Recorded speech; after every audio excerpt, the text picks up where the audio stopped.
नमस्कार मित्रांनो. आज आपण बघणार आहे स्किनबद्दल. ठीक आहे. हे कनेक्टेड असणार आहे 2-3 आपल्या व्हिडिओजला. ठीक आहे. स्किन नंतर मी तुम्हाला बर्न शिकवणार आहे. बर्न नंतर मी तुम्हाला स्किनच्या ज्या दुसऱ्या कंडिशन्स आहेत त्या पण शिकवणार आहे. त्यासाठी सगळ्यात पहिले स्किन जाणून घेणं खूप गरजेचं आहे. पहिली गोष्ट समजून घ्या, तुम्ही कोणती पण जर तुम्ही नर्सिंग फील्डमध्ये असाल, मी माझ्या एक्सपिरियन्सनुसार सांगते की जर तुम्ही एखादी गोष्ट समजून घेतली, जर तुम्ही एखादी गोष्ट मीन्स तुम्हाला एखाद्या गोष्टीचा आन्सर जर शोधायचा असेल तर तुम्हाला ती फर्स्ट ऑफ ऑल ती गोष्ट समजून घ्यावी लागेल. ठीक आहे. त्याच्यानंतरच तुम्हाला त्याचा आन्सर भेटेल. नाहीतर तुम्ही किती पण रट्टा मारला. ठीक आहे. कॉलेजमध्ये आपल्याला तेच शिकवतात रट्टा मारायला, बट तुम्ही किती पण रट्टा मारला तर त्याला काही उपयोग राहणार नाही जोपर्यंत तुम्हाला ते समजणार नाही. तर मला तुम्हाला तेच सांगायचं आहे की व्हॉट एव्हर तुम्हाला गव्हर्नमेंट जॉब लागला तर खूपच चांगली गोष्ट आहे, बट तुम्हाला जर गव्हर्नमेंट जॉब लागला नाही आणि तुम्ही ट्राय करत आहे आत्ता पण, तर तुम्हाला फर्स्ट ऑफ ऑल ती गोष्ट समजून घ्यावी लागेल, ज्या गोष्टीसाठी आपण मीन्स ते नॉलेज आपण गेन करत आहे. ठीक आहे. मला माहिती आहे एकदा जॉब लागल्यानंतर आपण सगळं मीन्स जे एज्युकेशन वगैरे जे असतं ते थोडंसं म्हणजे विसरायला होतं आणि ते नॉर्मल आहे. आपल्याला आता आठवणार नाही आपल्याला की आपण पहिलीमध्ये काय शिकलो होतो किंवा 5वीमध्ये काय शिकलो होतो. तर कालांतराने आपण त्या गोष्टी विसरून जातो. पण जर तुम्ही ते समजून घेतलं तर तुम्ही जेव्हा ते वाचाल ना पुढे जाऊन, तर तुम्हाला मीन्स त्या गोष्टीचा ना बेनिफिट होईल. त्यासाठी मी तुम्हाला सांगते की पहिल्यांदा जी गोष्ट आपण वाचतोय ती समजून घ्या, त्याच्यानंतर तुम्ही क्वेश्चन आन्सरकडे जा असं मला वाटतं. चला आता व्हिडिओ सुरू करूया. आज आपण स्किनबद्दल बघणार आहे.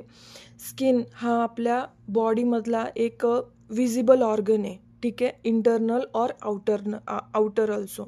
ठीक आहे. आपल्याला सगळ्यात पहिले विजिबल जी गोष्ट असते माणसामध्ये किंवा ॲज वेल एज प्राण्यांमध्ये सुद्धा, तर ती स्किन असते. ठीक आहे. याला पण इंटेग्युमेटरी सिस्टीम असं म्हणतात.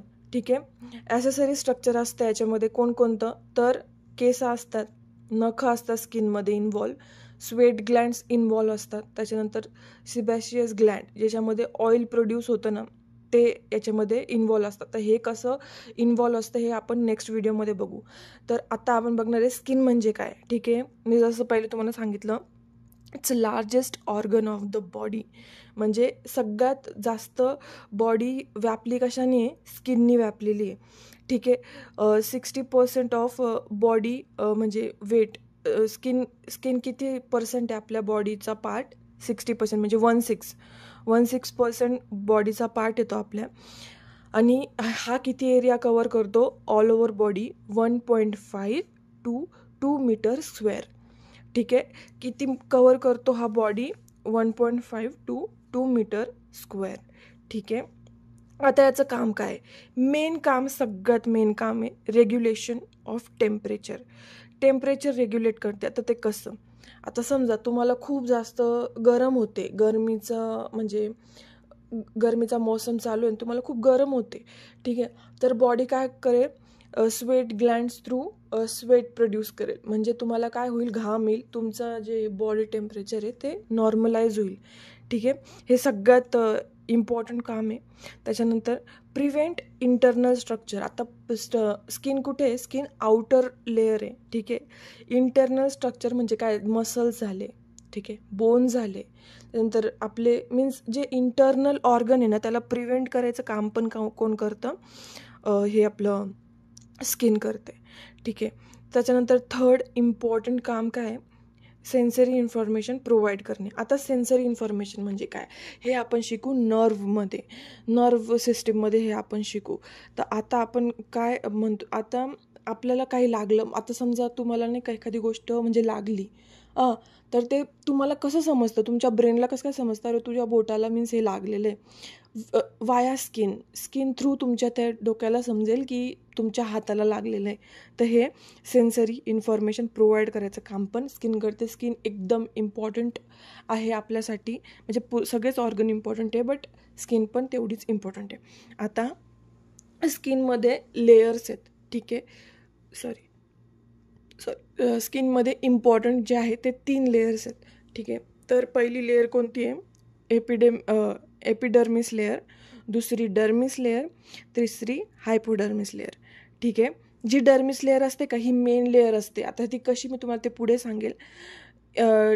एपिडर्मिस डर्मिसच्या वरची लेअर असते जी आपल्याला व्हिजिबल आहे. हे बघा, ही जी दिसते तुम्हाला, ही एपिडर्मिस लेअर आहे. ठीक आहे, जी आपल्या डोळ्यांना दिसते ती एपिडर्मिस लेअर आहे. डर्मिस लेअर एपिडर्मिसच्या खाली असते आणि हायपोडर्मिस सगळ्यात खाली असते. ठीक आहे. सो आता आपण एपिडर्मिसचे लेयर्स बघू. ठीक आहे.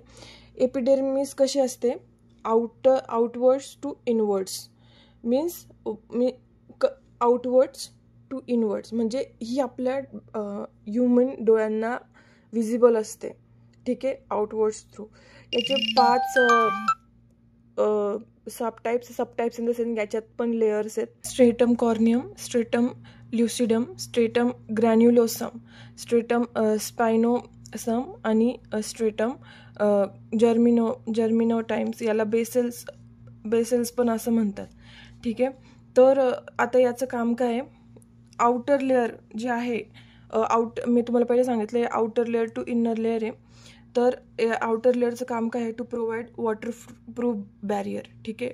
आपल्याला आता जसं सनस्क्रीमची ॲडमध्ये ते दाखवतात की हे वॉटरप्रूफ वगैरे असतं तसं, तर आपल्या स्किनमध्ये इनबिल्डच हे एक फंक्शन आहे की हे वॉटरप्रूफ बॅरियरचं काम करतात. आपल्या शरीरामध्ये पाणी जातं का जेव्हा आपलं आंघोळ वगैरे करतो किंवा काय, तर नाही. स्किनचं काम काय आहे, वॉटरप्रूफ बॅरियर निर्माण करणं. त्याच्यानंतर क्रिएट अवर स्किन कलर. ठीक आहे. म्हणजे स्किनमध्ये एक, ते पण मी तुम्हाला पुढे सांगेल की स्किनचा कलर म्हणजे कोणते क्रीम वगैरे लावून ते होत नाही. स्किनचा कलर इनबिल्ड असतो. ठीक आहे. आपण त्याला थोडंसं इन्हॅन्स करू शकतो काही प्रोसिजर थ्रू, पण स्किनमध्ये एक असा पार्ट असतो त्याच्या थ्रू स्किनचा कलर मीन्स एक हार्मोन म्हणू शकतो किंवा मग एक पर्टिक्युलर पार्ट पण म्हणू शकतो, त्याच्याने आपल्या स्किनचा कलर हे होतो. ठीक आहे. आता याच्यामध्ये एपिडर्मिसमध्ये काय नसतं, ब्लड व्हेसल्स नसतात. ठीक आहे. एपिडर्मिस जी लेअर आहे का, याच्यामध्ये ब्लड व्हेसल्स नसतात. आता एपिडर्मिसमध्ये ना 5 लेयर्स असतात. ठीक आहे. ह्या ज्या 5 लेयर्स असतात ना, त्या थिक स्किन, म्हणजे त्याला 5 लेयर्सला थिक स्किन असं म्हणतो आपण. त्याच्यामध्ये नाही का काय येतं, आता मला एक गोष्ट सांगा, तुमच्या जे हाताचे म्हणजे पुढचा जो भाग आहे, एंटेरियर जो हा पार्ट आहे, याची स्किन आणि ही स्किन थोडीशी डिफरंट दिसते का? ही बघा, ही स्किन डिफरंट आहे. ही स्किन डिफरंट आहे. तर जे पायाचे म्हणजे पायाचे जे सोल आहेत आणि हाताचे जे हे पंजे म्हणतो आपण यांना, तर याच्यामध्ये ना एक लेअर एक्स्ट्रा असते. ठीक आहे. आता याच्यामध्ये 4च लेअर असतात. हे जे पोस्टेरियर पार्ट तुम्हाला दिसतोय तो, आणि हा जो इंटेरियर पार्ट आहे याच्यामध्ये एक लेअर जास्त असते. ती कोणती लेअर असते, तर ती लेअर असते ल्युसिडम. ठीक आहे. आता हातात व पायामध्ये ना 5 लेअर असतात. तसंच बॉडीच्या इतर भागामध्ये पण त्या सेम लेअर असतात, पण ह्या ज्या पार्टमध्ये एक लेअर मिसिंग असते ती या पार्टमध्ये असते. त्याला आपण काय म्हणतो, ल्युसिडम असं म्हणतो. ठीक आहे. याचं काम काय आहे, याच्या थ्रू आपल्याला म्हणजे ते सेमच काम आहे, बट काही होल्ड करण्यासाठी किंवा मग काही कोणत्या गोष्टीला शेप देण्यासाठी या मीन्स त्याचा आपण हाताचा उपयोग करतो. ठीक आहे.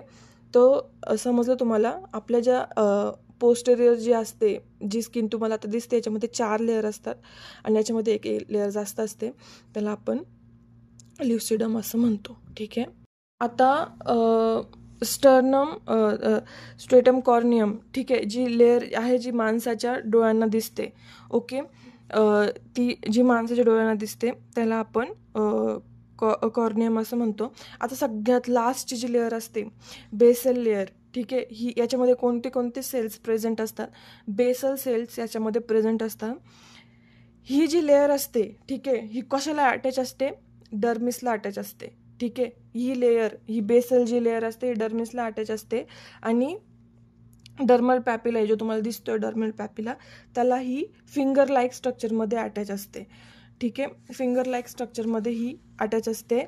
म्हणजे आता बेसल जी सेल असते त्यालाच आपण काय म्हणतो, केराटिनोसाइट्स. ठीक आहे. केराटिनोसाइट्स म्हणतो. म्हणजे कालांतरानंतर ना बेसल सेल हे कन्वर्ट कशात होतात, केराटिनोसाइट्समध्ये याचं रूपांतर नंतर होतं.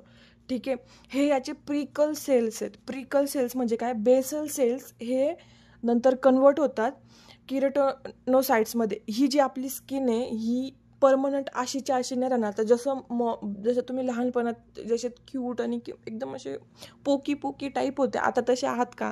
नाही, आता पण असताल तुम्ही, सगळेजण क्यूट असताल, पण तुमची जी स्किन आहे ती चेंज होते, डे बाय डे चेंज होते. ठीक आहे, सो हे जे बेसल सेल्स असतात ना, याचं रूपांतर किरेटोनोसाइट्समध्ये होतं. आपली स्किन ही जी आहे, स्किन रोज बदलते इन द सेन्स जे डेड स्किन्स वगैरे असते ती निघते आणि तिथं न्यू स्किन येते. ठीक आहे, याचं म्हणजे तेच बेसल सेल्स कशात कन्वर्ट होतात, केरोटोसाइट्समध्ये कन्वर्ट होतात. आता हे प्रत्येक लेअरमध्ये दिसते. ठीक आहे, जशी जशी लेअर वरती जाते का, ही बेसल सेलची जशी जशी लेअर वरती जाते का, याचं रूपांतर कशामध्ये होतं, मायटोसाइट्समध्ये होतं. ठीक आहे, मायटोसाइट्समध्ये होतं. आणि सगळ्यात वरती जेव्हा ही लेअर येते का, तेव्हा याचं रूपांतर केरोटोसाइट्समध्ये होतं. ठीक आहे, केरोटोसाइट्समध्ये काय होतं, याचं डिवायडेशन होतं. जसे जसे तुमचे लेअर वरती जातील, सेल्स वाढतील, तशी तशी ही लेअर आहे ना, स्टर्नम कॉर्नियम परत येईल, सर्व लेअर फुल्ली केरोटोनाइज सेल म्हणून मध्ये कन्वर्ट होऊन जातील. ठीक आहे, या प्रोसेसलाच आपण काय म्हणतो, केरोटोनायझेशन. ठीक आहे, तुम्हाला समजलं का मला काय सांगायचं आहे?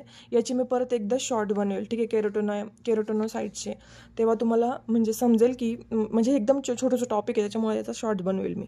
ठीक आहे, आता बेसल सेल्समध्ये अजून एक सेल असते, मेलॅनोसाइट. जसं मी तुम्हाला आता सांगितलं, स्किनचं म्हणजे कोणतीच स्किन हे क्रीम लावून तुमची स्किन गोरी बनत नाही. तर तुमच्या स्किनमध्ये बेसल स्केलमध्ये एक मेलॅनिन म्हणून एक काय म्हणू शकतो आपण, एक पार्टिकल आहे. त्याच्यामध्ये काय होतं, काय ती स्किनला ना पिगमेंट देते. ठीक आहे, प्रोटेक्शन पण करते कशापासून, UV रेसपासून. ठीक आहे, सो याच्यामुळेच आपला स्किनचा कलर ठरतो. म्हणजे हे ना आता खूप साऱ्या प्रोसिजर आल्या आहे ज्याच्या थ्रू ना का ते मेलॅनिन आहे ना ते पण आपण लाईट करू शकतो. त्याला लाईटनिंग थेरपी असं म्हणतात. ठीक आहे, तर ते एक आहे. आता बेसल सेल्समध्ये अजून एक सेल आहे, मर्कस सेल म्हणून. ठीक आहे, आता हे काय करतात, सारखे काम करतात. आता हे काय करतील, सिग्नल्स पाठवतील ब्रेनकडे, जेणेकरून तुम्हाला जे सेन्सेशन होते का, ठीक आहे, ते ब्रेनपर्यंत पोहोचेल. जसं टचिंग किंवा मग काही तुम्हाला लागलं आहे किंवा तुमच्या म्हणजे हात भाजला आहे, काही म्हणजे काही पण तुम्हाला लहानातली लहान, आता तुमच्या पायाचं बोट आहे. ठीक आहे, तिथे तुम्हाला एखादी गोष्ट लागली तर ते ब्रेनपर्यंत कसं काय समजेल? तर हे सेन्सरी पण एक आहे त्याच्यामध्ये फंक्शन, त्याच्या थ्रू समजेल. आता हे कसं, तर बेसल सेल्समध्ये जे मर्केट सेल्स असतात, ठीक आहे, हे काम करतात ते सिग्नल पोचवायचं ब्रेनपर्यंत. समजलं? ओके, सो आता डर्मिस. ठीक आहे, ही कोर लेअर असते. ठीक आहे, तर आता यात पण ना दोन ज्या आहेत त्या लेअर प्रेझेंट असतात. ठीक आहे, एक असते पॅप्युलरी लेअर आणि दुसरी असते रेक्टिक्युलर लेअर.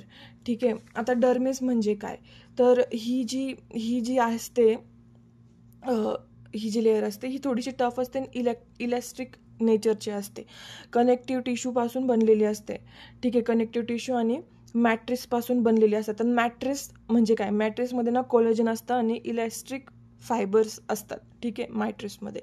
आता आपण ना पुढे जाऊन टिश्यूबद्दल पण बघणार आहे की टिश्यू कोणकोणत्या प्रकारचे असतात आपल्या बॉडीमध्ये काय. तर आता कनेक्टिव्ह टिश्यूचं मी तुम्हाला पुढचा जेव्हा व्हिडिओ येईल तेव्हा तुम्हाला ते एकदम करेक्ट समजेल की कनेक्टिव्ह टिश्यू म्हणजे काय. तर आता समजून घ्या, डर्मिस लेअर जी असते ती टफ असते, इलॅस्टिक नेचरची असते, कनेक्टिव्ह टिश्यू आणि मॅट्रिक्सपासून बनलेली असते. ठीक आहे, आता यात पण काय काय असतं, तर डर्मिसमध्ये काय काय असतं, ब्लड व्हेसल्स असतात. तसं तुम्हाला मी पहिले सांगितलं, एपिडर्मिसमध्ये ब्लड व्हेसल्स नसतात, डर्मिसमध्ये ब्लड व्हेसल्स असतात, लिम्फ व्हेसल असतात, सेन्सरी नर्व्स एंडिंग असतात, स्वेट ग्लँड्स असतात, हेअर्स असतात, सिबॅशियस ग्लँड असते. ठीक आहे, आता तुम्हाला जसं मी सांगितलं लेयर्स असतात डर्मिसच्या दोन, पॅपिलरी आणि रेक्टिक्युलर. ठीक आहे, आता पॅपिलरीमध्ये पॅपिला असतात, नर्व एंडिंग असतात व आपले याच्यामध्ये पॅपलाजमध्ये नर्व सेंडिंग असतात. ठीक आहे. तर रेटिक्युलरमध्ये काय काय असते, यात कोलेजन आणि इलॅस्टिक कोलेजन आणि इलेक्ट्रिक स्वरूपात असते. ठीक आहे. इलॅस्टिक स्वरूपात असते. Blood vessels, hair follicles, sweat Gland आणि सिबॅशियस ग्लँड कशात असते, रेक्टिक्युलर लेअरमध्ये असते. ठीक आहे. समजलं डर्मिस इतकं मीन्स काय, डर्मिस जेव्हा मी तुम्हाला मसल्स शिकवेल तेव्हा त्याच्यामध्ये इम्पॉर्टंट आहे. मसल्सच्या वरची जी लेअर असते ती डर्मिस असते, ती अटॅच असते त्याला, त्याच्यामुळं डर्मिसचं तिथं पण काम आहे. सो तेव्हा पण मी तुम्हाला शिकवेल. पण आत्ता एवढं जाणून घ्या की डर्मिसमध्ये काय काय असतं आणि त्याचं फंक्शन काय आहे. तुम्हाला सांगितलं लेयर्स पण मी याच्यामध्ये कवर केले. आता हायपोडर्मिस. ठीक आहे. हायपोडर्मिस मी तुम्हाला सांगितलं ही सगळ्यात खालची असते लेयर, सगळ्यात खालची सगळ्यात इन्नर लेअर असते. ठीक आहे. यात ही सबक्युटॅनियस लेअर म्हणून पण ओळखतात. इम्पॉर्टंट, एकदम इम्पॉर्टंट. का बरं इम्पॉर्टंट आहे, तर जेव्हा तुम्हाला डॉक्टर सांगतील, जेव्हा तुम्ही नर्स होऊन बाहेर पडाल, जेव्हा तुम्हाला डॉक्टर सांगतील सबक्यूट इंजेक्शन द्या, तेव्हा तुम्हाला समजलं पाहिजे की सबक्यूट इंजेक्शन कुठं देतोय आपण, तर हे हायपोडर्मिसमध्ये तुम्हाला द्यावं लागेल. एपिडर्मिस, डर्मिस आणि हायपोडर्मिस, तुम्हाला थर्ड लेअरमध्ये ते इंजेक्शन द्यावं लागेल. यालाच आपण सबक्युटेनियस लेअर पण म्हणतो. ठीक आहे. डीपेस्ट लेअर असते ही स्किनची. ठीक आहे. लूज कनेक्टिव्ह टिश्यू आणि एडिपोस टिश्यू यांनी बनलेली असते. ही लेअर कुठे कनेक्टेड असते, तर ही लेअर ना फायब्रस टिश्यूला म्हणजेच बोनला आणि मसल्सला कनेक्ट असते. मी तुम्हाला जसं सांगितलं, मसल्स जेव्हा मी तुम्हाला शिकवेल तेव्हा डर्मिस आणि हायपोडर्मिसचा थोडा थोडा पार्ट त्याच्यामध्ये येईल. तर ही हायपोडर्मिस जी असते ही बोनला आणि मसल्सला कनेक्ट असते. तर सबक्युटॅनियस लेअर, त्याच्यानंतर कोणती लेअर येते, मग मसल लेअर येते, मसल्स लेअरनी मसल येतात. ठीक आहे. सो तुम्हाला जेव्हा डॉक्टर सांगतील की सबक्युटॅनियस इंजेक्शन द्या, तर तुम्हाला समजलं पाहिजे की तुम्ही कुठे ते इंजेक्शन देत आहेत. ठीक आहे. आता याचं काय काम आहे, हायपोडर्मिसचं काय काम आहे, तर इन्सुलेशन प्रोव्हाइड करते ही. ठीक आहे. इन्सुलिन जे असतं आपल्या बॉडीमध्ये ते ऑल ओव्हर बॉडी ही लेअर प्रोव्हाइड करते. ठीक आहे. आता दुसरं याचं फंक्शन काय, जेव्हा पण कधी तुम्हाला शॉक लागेल, शॉक, तर ते ॲब्झॉर्व करते ही लेअर. ठीक आहे. ही लेअर ऑब्झर्व करते आणि एनर्जी पण स्टोअर करायचं काम ही लेअर फॅटच्या स्वरूपात करते. ठीक आहे. आता समजलं आहे तुम्हाला सगळं. तुम्हाला जर काही समजलं नसेल स्किनबद्दल तर तुम्ही मला कमेंट सेक्शनमध्ये सांगा की तुम्हाला ही गोष्ट समजलेली नाही आहे. ठीक आहे. व्यवस्थित समजून घ्या, त्याच्यानंतरच तुम्हाला मीन्स असं नाही म्हणते माझंच तुम्ही ऐका, बट जे पण तुम्हाला समजते, जे पण चॅनल तुम्हाला सांगताय, सगळ्यात अगोदर तुम्ही समजून घ्या, त्याच्यानंतरच तुम्हाला पुढे जाऊन त्या गोष्टीचा मीन्स समजेल की आता हे सगळं कनेक्ट आहे. आता मी जसं तुम्हाला सांगितलं की तुम्हाला जेव्हा सांगितलं इंजेक्शन द्यायला, तर तेव्हा तुम्हाला समजलं पाहिजे की तुम्हाला कोणत्या लेअरमध्ये ते इंजेक्शन द्यायचं आहे. सो त्यासाठी तुम्हाला हे समजणं गरजेचं आहे की स्किनचे लेयर्स किती आहे, म्हणजे त्याचं फंक्शन काय आहे, काम काय. जर तुम्ही वेगळ्या स्किनच्या लेअरमध्ये ते इंजेक्शन देऊन दिलं तर त्याचा काय उपयोग राहणार नाही. ठीक आहे. सो आत्ताचा व्हिडिओ आपण इथं संपवू. नेक्स्ट जो व्हिडिओ येईल तो बर्नवर येईल, त्याचा नेक्स्ट जो व्हिडिओ येईल तो स्किन म्हणजे तेच टिश्यूवरती येईल. थँक्यू. नमस्कार.